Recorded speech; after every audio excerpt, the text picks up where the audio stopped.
Setelah bertahun-tahun berkelana, Kian Santang kembali ke tanah Sunda. Namun ia bukan lagi sosok yang sama. Ia pulang dengan nama baru, Abdullah, dan dengan keyakinan baru, Islam. Rakyat Pajajaran menyambutnya dengan haru, tapi juga dengan heran. Sang satria tak terkalahkan kini tampak lebih tenang.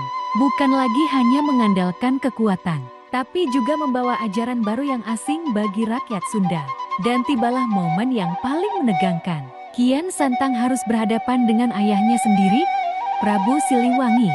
Sang raja besar itu mendengar putranya telah meninggalkan ajaran nenek moyang.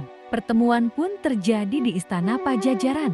Prabu Siliwangi menatap putranya dengan sorot mata tajam. "Kau kembali, anakku. Tapi mengapa membawa agama baru yang ingin mengubah tanah Sunda?" Kian Santang menunduk hormat, lalu menjawab lirih tapi tegas, "Ayahanda, aku menemukan kebenaran, bukan untuk melawanmu, tapi untuk membawa cahaya ke negeri ini." Kata-kata itu bagai petir yang menyambar. Pertentangan pun tak terelakkan. Ayah dan anak berdiri berseberangan.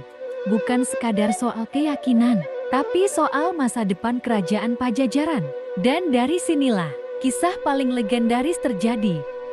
Perseteruan antara darah daging, antara seorang raja yang mempertahankan keyakinannya dan seorang putra yang membawa ajaran baru. Setelah bertahun-tahun berkelana, Kian Santang kembali ke tanah Sunda. Namun ia bukan lagi sosok yang sama. Ia pulang dengan nama baru, Abdullah, dan dengan keyakinan baru, Islam. Rakyat Pajajaran menyambutnya dengan haru, tapi juga dengan heran. Sang satria tak terkalahkan kini tampak lebih tenang. Bukan lagi hanya mengandalkan kekuatan, tapi juga membawa ajaran baru yang asing bagi rakyat Sunda. Dan tibalah momen yang paling menegangkan. Kian Santang harus berhadapan dengan ayahnya sendiri, Prabu Siliwangi. Sang raja besar itu mendengar putranya telah meninggalkan ajaran nenek moyang. Pertemuan pun terjadi di istana Pajajaran. Prabu Siliwangi menatap putranya dengan sorot mata tajam. "Kau kembali, anakku. Tapi mengapa membawa agama baru yang ingin mengubah tanah Sunda?" Kian Santang menunduk hormat, lalu menjawab lirih tapi tegas, "Ayahanda, aku menemukan kebenaran, bukan untuk melawanmu, tapi untuk membawa cahaya ke negeri ini." Kata-kata itu bagai petir yang menyambar. Pertentangan pun tak terelakkan.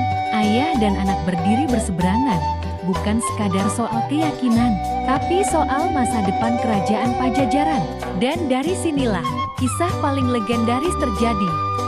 Perseteruan antara darah daging, antara seorang raja yang mempertahankan keyakinannya dan seorang putra yang membawa ajaran baru.